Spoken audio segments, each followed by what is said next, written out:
ನಮಸ್ಕಾರ ವೀಕ್ಷಕರೇ, Raghu Educare and public information YouTube ಚಾನಲ್ಗೆ ಸ್ವಾಗತ. ಪಿಎಂ ಕಿಸಾನ್ ಸಮ್ಮಾನ್ ನಿಧಿ ಯೋಜನೆಯ ಫಲಾನುಭವಿ ರೈತರಿಗೆ ಬಂಪರ್ ಸಿ ಸುದ್ದಿ. ಕೇಂದ್ರ ಸರ್ಕಾರದಿಂದ 2024ರ ಬಜೆಟ್ ಮಂಡನೆಯಾಗುತ್ತಿದ್ದು, ಈ ಬಜೆಟ್ನಲ್ಲಿ ಪಿಎಂ ಕಿಸಾನ್ ಸಮ್ಮಾನ್ ನಿಧಿ ಯೋಜನೆಯ ಫಲಾನುಭವಿ ರೈತರಿಗೆ ಬಂಪರ್ ಕೊಡುಗೆ ಸಿಗಲಿದೆ. ಹೌದು, ಪಿಎಂ ಕಿಸಾನ್ ಸಮ್ಮಾನ್ ನಿಧಿ ಯೋಜನೆಯ ಕಂತಿನ ಹಣವನ್ನು 30% ಹೆಚ್ಚಳ ಮಾಡುವ ಬಗ್ಗೆ ವರದಿಯಾಗಿದೆ. ಹೀಗಾಗಿ ಇದೊಂದು ಪಿಎಂ ಕಿಸಾನ್ ಸಮ್ಮಾನ್ ನಿಧಿ ಯೋಜನೆಯ ಫಲಾನುಭವಿ ರೈತರಿಗೆ ನೀಡಿದ್ದಾರೆ. ಹಾಗಾದ್ರೆ ಬನ್ನಿ, ನೀವು ಕೂಡ ಪಿಎಂ ಕಿಸಾನ್ ಸಮ್ಮಾನ್ ನಿಧಿ ಯೋಜನೆಯ ಫಲಾನುಭವಿಗಳಾಗಿದ್ದರೆ ಪಿಎಂ ಕಿಸಾನ್ ಸಮ್ಮಾನ್ ನಿಧಿ ಯೋಜನೆಯ ಕಂತಿನ ಹಣವನ್ನ ಎಷ್ಟು ಹೆಚ್ಚಳ ಮಾಡಿದ್ದಾರೆ ಎನ್ನುವುದರ ಬಗ್ಗೆ ವಿವರವಾದ ಮಾಹಿತಿಯನ್ನ ಈ ವಿಡಿಯೋದಲ್ಲಿ ತಿಳಿಯೋಣ. ಹಾಗಾಗಿ ಈಗಲೇ ಈ ವಿಡಿಯೋಗೆ ಲೈಕ್ ಮಾಡಿ, ಸ್ಕಿಪ್ ಮಾಡದೆ ವಿಡಿಯೋವನ್ನ ಕೊನೆವರೆಗೂ ನೋಡಿ ಮಾಹಿತಿಯನ್ನ ತಿಳಿದುಕೊಳ್ಳಿ.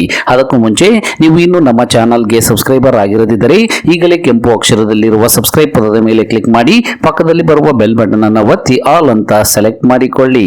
ಹೌದು ರೈತ ಬಾಂಧವರೇ, ಮುಂಬರುವ ಕೇಂದ್ರ ಬಜೆಟ್ ನಲ್ಲಿ ಕೇಂದ್ರ ಸರ್ಕಾರವು ಪ್ರಧಾನಮಂತ್ರಿ ಕಿಸಾನ್ ಸಮ್ಮಾನ್ ನಿಧಿಗೆ ಬಜೆಟ್ ನ ಹಂಚಿಕೆಯನ್ನು 30% ಹೆಚ್ಚಳವನ್ನ ಮಾಡಿದೆ.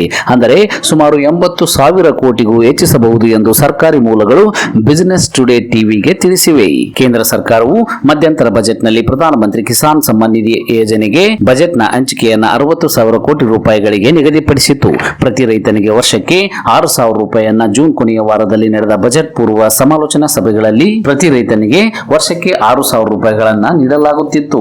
ಜೂನ್ ಕೊನೆಯ ವಾರದಲ್ಲಿ ನಡೆದಂತಹ ಬಜೆಟ್ ನ ಪೂರ್ವ ಸಮಾಲೋಚನಾ ಸಭೆಗಳಲ್ಲಿ ಕೃಷಿ ಪ್ರತಿನಿಧಿಗಳು ವಿತ್ತ ಸಚಿವೆ ನಿರ್ಮಲಾ ಸೀತಾರಾಮನ್ ಅವರಿಗೆ ಬೇಡಿಕೆಗಳನ್ನ ಸಲ್ಲಿಸಿ ಈ ಮೊತ್ತವನ್ನು ಪ್ರತಿ ರೈತನಿಗೆ 8,000 ರೂಪಾಯಿಗಳು ಸಿಗುವಂತೆ ಮಾಡಬೇಕು ಎಂದು ಒತ್ತಾಯಿಸಿದ್ದಾರೆ. ಪ್ರಧಾನಮಂತ್ರಿ ಕಿಸಾನ್ ಸಮ್ಮಾನ್ ನಿಧಿ ಯೋಜನೆಯಡಿಯಲ್ಲಿ ಹಂಚಿಕೆಯನ್ನ 6,000 ರೂಪಾಯಿನಿಂದ 8,000 ರೂಪಾಯಿಗೆ ಹೆಚ್ಚಿಸಲು ನಾವು ಹಣಕಾಸು ಸಚಿವೆ ನಿರ್ಮಲಾ ಸೀತಾರಾಮನ್ ಅವರಿಗೆ ಮನವಿ ಮಾಡಿದ್ದೇವೆ.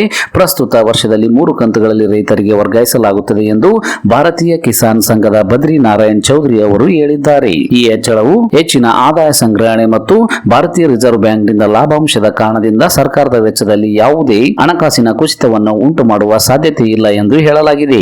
ಫೆಬ್ರವರಿ 1, 2024ರಂದು ತಮ್ಮ ಬಜೆಟ್ ಭಾಷಣದಲ್ಲಿ ಹಣಕಾಸು ಸಚಿವೆ ನಿರ್ಮಲಾ ಸೀತಾರಾಮನ್ ಅವರು ಆರ್ಥಿಕತೆಯಲ್ಲಿ ಆದಾಯ ಮತ್ತು ಬಳಕೆಯಿಂದಾಗಿ ಹಣಕಾಸು ವರ್ಷ 25ಗಾಗಿ ಹೆಚ್ಚಿನ ನೇರ ಮತ್ತು ಪರೋಕ್ಷ ತೆರಿಗೆಗಳನ್ನ ಯೋಜನೆಯನ್ನ ಮಾಡಿದ್ದಾರೆ.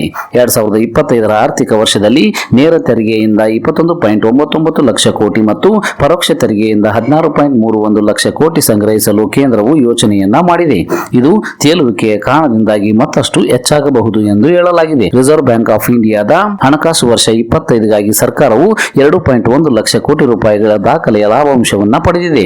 ಈ ಮೊತ್ತವು ಸರ್ಕಾರದ ಬಜೆಟ್ನ ಅಂದಾಜು ಮತ್ತು ವಿಶ್ಲೇಷಕರ ನಿರೀಕ್ಷೆಯಲ್ಲಿ 1.02 ಲಕ್ಷ ಕೋಟಿ ರೂಪಾಯಿಗಳನ್ನ ಮೀರಿದೆ ಮತ್ತು ಹಣಕಾಸು ವರ್ಷ 2023ರಲ್ಲಿನ 87,414 ಕೋಟಿ ರೂಪಾಯಿಗಳ ಲಾಭಾಂಶ ಪಾವತಿಗಿಂತ 141% ಹೆಚ್ಚಾಗಿದೆ. ಹೀಗಾಗಿ ಪಿಎಂ ಕಿಸಾನ್ ಸಮ್ಮಾನ್ ನಿಧಿ ಯೋಜನೆಯ ಫಲಾನುಭವಿ ರೈತರಿಗೆ ಕಂತಿನ ಹಣವನ್ನು ಹೆಚ್ಚಳ ಮಾಡುವುದರ ಮೂಲಕ ಅವರ ಮುಖದಲ್ಲಿ ನಗುವನ್ನುಂಟು ಮಾಡಲು ಕೇಂದ್ರ ಸರ್ಕಾರ ಎಲ್ಲಾ ಸಿದ್ಧತೆಗಳನ್ನ ನಡೆಸಿದೆ. ಇನ್ನೇನು ಕೇಂದ್ರ ಬಜೆಟ್ 2024 ಶೀಘ್ರದಲ್ಲೇ ಮಂಡನೆಯಾಗಲಿದ್ದು, ಅಂದು ಆ ಬಜೆಟ್ ನಲ್ಲಿ ರೈತರಿಗೆ ಈ ಬಗ್ಗೆ ಸಿಹಿ ಸುದ್ದಿ ಸಿಗುವ ಸಾಧ್ಯತೆ ಹೆಚ್ಚಾಗಿದೆ.